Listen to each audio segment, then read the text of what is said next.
সারা দেশব্যাপী বিভিন্ন ছিনতাই এবং ডাকাতির যে বিভিন্ন রকমের মিডিয়াতে আসছে, যেগুলো ঘটছে, তো তার অংশ হিসেবে আমরা পুলিশ হেডকোয়ার্টার, স্বরাষ্ট্র মন্ত্রণালয় সহ আমাদের ঢাকা জেলার সুযোগ্য পুলিশ সুপার স্যারের নির্দেশক্রমে আমরা টহল জোরদার করি এবং এর প্রেক্ষিতে গত রাতে আমরা 5 জন ডাকাতকে ধরতে সক্ষম হই, যারা ডাকাতি করার জন্য প্রস্তুতি নিচ্ছিল।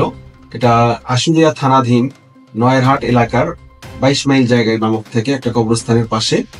আমরা যখন গোপনে সংবাদ পাই যে এখানে 8-10 জন লোক সমাগম হয়েছে এবং তাদের কাছে দেশীয় অস্ত্র, একটা পিকআপ এবং অন্য অন্য সরঞ্জামাদি নিয়ে তারা কোনো নির্দিষ্ট একটা বাড়িতে ডাকাতি করবে।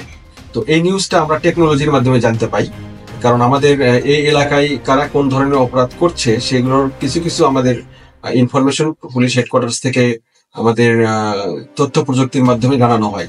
তো এটা জানার সাথে সাথে আমরা ওই জায়গায় ঢাকা জেলার উত্তরের ডিবি এবং আশুলিয়া থানার এইটা যৌথভাবে এই অভিযানটা পরিচালনা করে।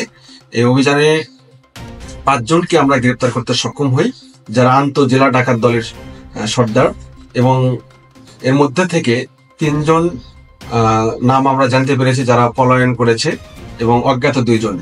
এই 5 জন এবং যে 5 জনকে আমরা গ্রেপ্তার করি তাদের কাছ থেকে একটা পিকআপ, কিছু দেশীয় অস্ত্র, চাইনিজ কুড়াল, একটা কাটার, একটা কাঠের লাঠি, এগুলো আমরা তাদের কাছ থেকে আমরা উদ্ধার করি। এবং তারা বিভিন্ন জেলা থেকে এসেছে, যেমন কেউ কুড়িগ্রাম থেকে এসেছে, কেউ সিরাজগঞ্জ থেকে এসেছে, আবার কেউ হলো নাটোর থেকে এসেছে, অর্থাৎ বিভিন্ন জেলা থেকে তারা এসে এই এলাকায় ডাকাতি করে থাকে। তো আমরা একটা বড় ধরনের ডাকাতি থেকে আমরা ডাকাতি করার আগেই তাদেরকে আমরা গ্রেপ্তার করে এই ডাকাতি থেকে আমরা নিবারণ করতে সক্ষম হয়েছি।